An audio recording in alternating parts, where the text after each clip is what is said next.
जो परम प्रधान के छाए हुए स्थान में बैठा रहे वह सर्वशक्तिमान की छाया में ठिकाना पाएगा। रविवार 5 अक्टूबर 2025।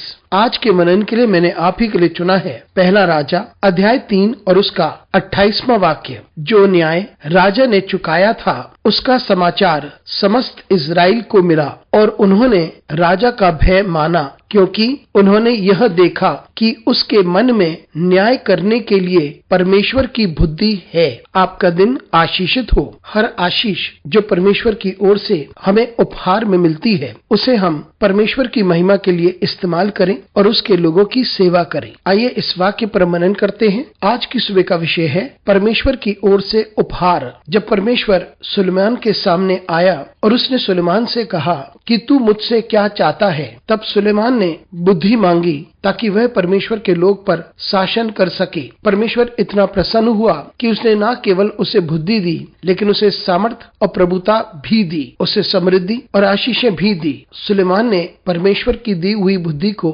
कमजोर और लाचार को न्याय दिलाया। दो महिला के बीच में एक विवाद उठा।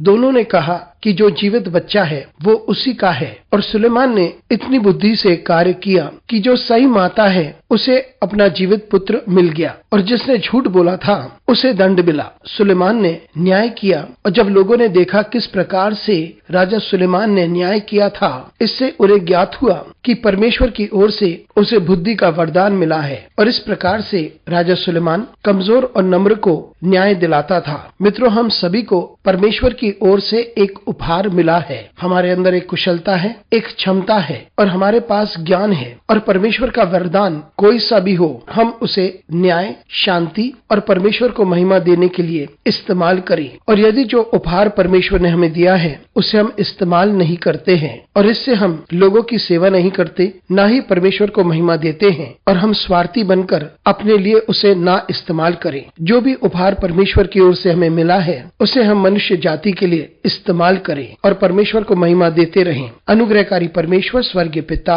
हम तुझे धन्यवाद देते हैं, तेरी स्तुति करते हैं और तेरी महिमा करते हैं। हमारी सहायता कर परमेश्वर, ताकि हम जो कुछ करते हैं तेरी महिमा के लिए करते रहें। यीशु मसीह के नाम से मांगते हैं, आमीन।